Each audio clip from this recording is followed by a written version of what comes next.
Hello friends, നമ്മുടെ ചാനലിലെ പുതിയൊരു വീഡിയോയിലേക്ക് എല്ലാവർക്കും സ്വാഗതം. ഇന്നത്തെ വീഡിയോ എന്താണെന്ന് വെച്ചാൽ ഒരു തക്കാളി ചട്നിയാണ്.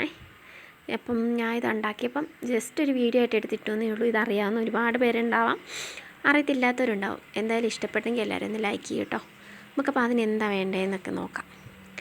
ആദ്യമായിട്ട് നമുക്ക് വേണ്ടത് തക്കാളി, പിന്നെ സവോള, കറിവേപ്പില, പച്ചമുളക്, ഇഞ്ചി, വെളുത്തുള്ളി, ഇതൊക്കെ നമ്മൾ റെഡിയാക്കി അരിഞ്ഞ് വെച്ചിട്ടുണ്ട് കേട്ടോ. ആദ്യം നമ്മൾ കുറച്ച് എണ്ണ ഒഴിച്ച് ചൂടായി കഴിയുമ്പം കടുകിട്ട് അത് പൊട്ടിയതിന് ശേഷം നമുക്ക് അതിലോട്ട് നമ്മുടെ അരിഞ്ഞ് വെച്ചിരിക്കുന്ന തക്കാളിക്ക് ഇട്ട് കൊടുക്കാം. അത് ജസ്റ്റ് ഒന്ന് വഴലണം. ഒന്ന് ചെറുതായിട്ടൊന്ന് ആയി കഴിയുമ്പോഴത്തേക്കിനും നമ്മുടെ ബാക്കി ഇൻഗ്രീഡിയൻസ് ഓരോന്നായിട്ട് നമുക്ക് അതിലോട്ട് ഇട്ട് കൊടുക്കാം കേട്ടോ. ആദ്യം ഞാൻ കുറച്ച് സവോള ഇട്ടു, പിന്നെ അത് ജസ്റ്റ് ഒന്നിങ്ങടെ ഇളക്കി ജസ്റ്റ് ഒരു 2 സെക്കൻഡ് ഒന്ന് ഇളക്കണം.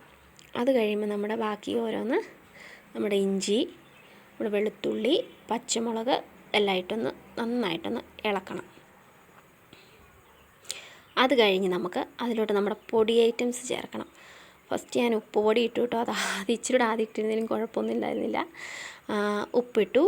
അത് കഴിഞ്ഞ് അതിലോട്ട് നമ്മുടെ മല്ലിപ്പൊടി ആഡ് ചെയ്ത് കൊടുക്കണം. ഒത്തിരി വേണ്ട, ഒരു 1/2 ടീസ്പൂൺ മല്ലിപ്പൊടി, അതിൽ ഒരു 1/4 ടീസ്പൂൺ മുളക് പൊടി, പിന്നെ ജസ്റ്റ് ഒന്ന് ഇളക്കി കൊടുക്കുക.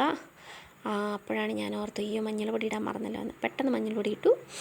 അപ്പോൾ അതെല്ലാം കൂടി നന്നായിട്ടൊന്ന് ഇളക്കി കൊടുത്തിട്ട് നമുക്കിത് ജസ്റ്റ് ഒന്ന് എണ്ണയിൽ മാത്രം കിടന്നൊന്ന് വേകാൻ വേണ്ടി മൂടി വെക്കാം.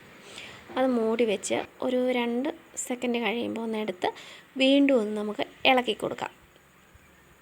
അത് എണ്ണയിൽ തന്നെ കിടന്ന പൊടി എല്ലാ തക്കാളിയിലും ഇഞ്ചിയിലും എല്ലാം നന്നായിട്ട് പിടിക്കുമ്പോഴത്തേക്കിനും നല്ലൊരു ടേസ്റ്റാണേ. അപ്പം അത് കഴിയുമ്പോൾ ഒന്നും കൂടി മൂടി വെച്ച് നമുക്കൊന്നുകൂടെ ഒന്ന് ഇളക്കിയൊക്കെ കൊടുക്കാം. 2 ട്രിപ്പ് മൂടി വെച്ച് ഇളക്കി കൊടുത്തു. അപ്പം ലാസ്റ്റ് നമ്മളൊരു ശകലം ഗരം പൊടി ഇടുന്നുണ്ട്.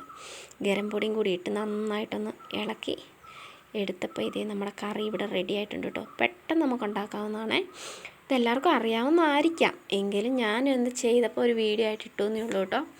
അപ്പോൾ ഇതാണ് നമ്മുടെ തക്കാളി ചട്നി എന്ന് ഞാൻ പറയും. നിങ്ങൾക്ക് എന്താ പറയുന്നതെന്നൊന്ന് കമൻറ്റ് ചെയ്യണം കേട്ടോ. അപ്പോൾ എല്ലാവർക്കും ഇഷ്ടപ്പെട്ടെങ്കിൽ ലൈക്ക് അടി.